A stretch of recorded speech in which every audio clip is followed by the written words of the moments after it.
Donc, je me présente, Éric Monin, je suis vice-président de l'Université de Franche-Comté à l'Olympisme et je suis directeur fondateur du Centre d'études et de recherche olympique universitaire français. Et ce centre fait partie environ des 80 centres mondiaux que nous avons dans le monde. Je suis également consultant Eurosport et je suis également ambassadeur de Paris 2024 et membre de la commission éducation olympique du Comité international olympique et administrateur du Comité olympique français. Alors j'ai été choisi parce qu'en fait mon travail sur l'olympisme, ça fait des années que je travaille sur le concept d'olympisme. Le concept d'olympisme qui tout simplement va intégrer le mouvement olympique international mais également son outil que sont les Jeux olympiques.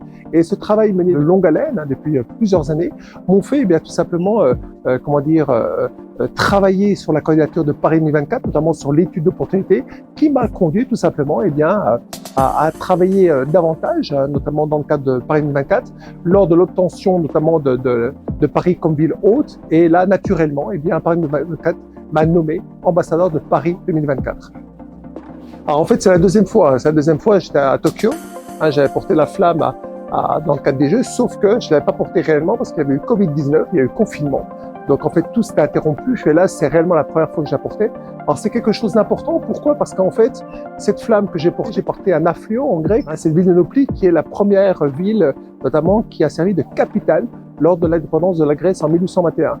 Donc en fait, porter la flamme dans un endroit si magique, c'était important pour moi, d'autant plus que la France, a été un des pays, notamment, qui a participé à l'indépendance de la Grèce.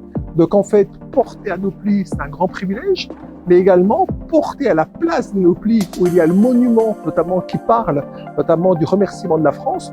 Donc voilà, beaucoup de symbolique qui était présent, notamment toute cette bienveillance liée au porteur de la flamme a été quelque chose d'assez riche en émotions.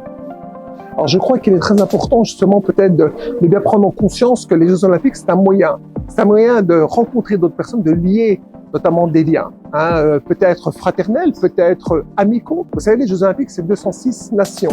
206 nations, c'est 10 500 athlètes, mais également des juges, des arbitres, des spectateurs, des volontaires, 45 000 volontaires. Il y aura une multitude de personnes qui vont venir voir, on parle de 10 millions de spectateurs.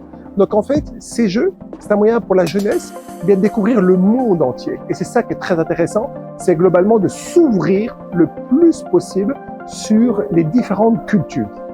Alors, les espoirs pour les prochains Jeux Olympiques sont relativement simples. C'est que le monde soit de plus en plus ouvert aux différentes cultures, que le monde entretienne des liens très forts, notamment entre les différentes nations. Et mon espoir, c'est que on arrive devant un monde beaucoup plus, fraternel, devant un monde beaucoup plus ouvert. Évidemment, on est en pleine utopie, parce que, comme on le sait très bien, la France est une démocratie. Il y a 20 pays dans le monde qui sont exactement comme la France. On parle de démocratie. Donc en fait, on est un peu dans l'utopie, mais lorsque Coubertin a rénové les Jeux en 1894, on était déjà dans l'utopie, tout ça. Et pourtant, un siècle plus tard, ces Jeux qui ont commencé en 1900 à Paris, on les a de nouveau en 2024. Donc comme quoi l'utopie, des fois, il faut en avoir pour mener à bien notamment différents projets.